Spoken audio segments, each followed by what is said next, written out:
At the start of season before last, which is about a year and a half ago, we planted this tree to start the season. And it's done pretty well, grown good and had good color. Of course, it's taken a hit from the Japanese beetles, like so many apple trees in the area have. But one thing that I wanted to kind of show is these, they call them tree tubes that you can put around the trees. There's 3 trees planted here, and I got a tube for each one of them. This will hold about 12 gallons of water.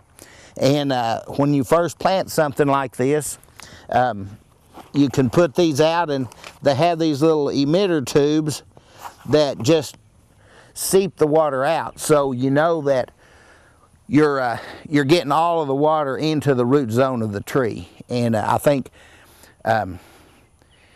whenever I did that last summer, it really helped these trees to get off to a really good start. Of course, a lot of the way that I planted them and dug a big root ball, as well as putting these pieces of metal around them, has probably helped them a bunch.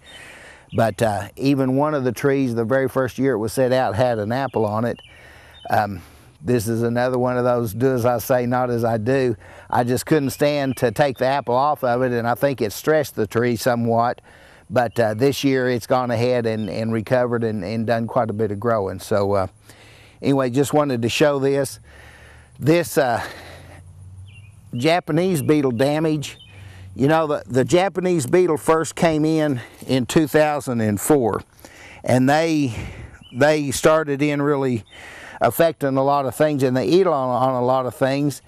And I get a lot of calls about Japanese beetle, but you know, they lace up the leaves, but they don't inject any kind of toxin, and they don't really mess things up other than eating the leaves. And for the most part, I haven't had them just defoliate a tree. So even though we all hate them, and I'm in there with everybody trying to do something about them, they really haven't hurt these trees, and haven't hurt a lot of stuff like what they would if they were an aphid or something that was injecting something into the tree.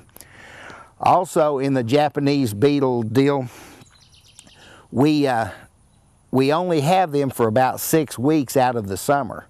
So they'll come out, feed, and then go back to the ground, and so we don't really have them all that long. So if you haven't seen Japanese beetle around in a while, which I haven't either, well, that pretty well says that the 6 weeks is up. This year they were out shortly after the 1st of June. So by now in July, why they pretty much done their thing and gone. Well, here's a mimosa tree that we want to talk a little bit about. You know, mimosa trees attract hummingbirds, and they're pretty drought tolerant. And that's about all the redeeming qualities you can say for mimosa trees. They're not native. They were brought over here in the mid-1700s, but there's a number of things that is wrong with them. Even though they're a trashy tree, you could live with that if they were long-lived. But we've got a real good example here of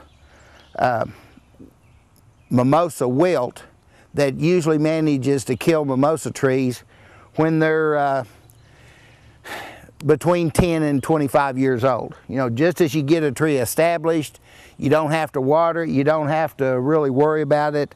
It's attracting a few hummingbirds, has pretty flowers, you're dealing with the trash, and first thing you know, it starts getting this ooze. And then you find that one limb will not have flowers, or not have leaves and not have flowers, and little by little the tree starts to really stink. And it's they used to call it heart rot, and that's pretty much what it does, but it's called mimosa wilt, and it's just one of those things that it's going to happen. It just doesn't not happen. They have varieties that they say are not quite as prone to that, but sometimes with all the other non-redeeming qualities of mimosa, it's worth maybe not planting these. This tree was here when we bought the property. It wasn't showing this. This year it started that, and there's been limbs dying, so it's another one of those that's going to come out, and kind of good riddance to this one. But for those of you that have mimosas that you're thinking about keeping, this is going to happen. For those of you that have mimosas that this is oozing out of them, why, that's what you can expect. So just wanted to show this because it won't be too long, this tree won't be here.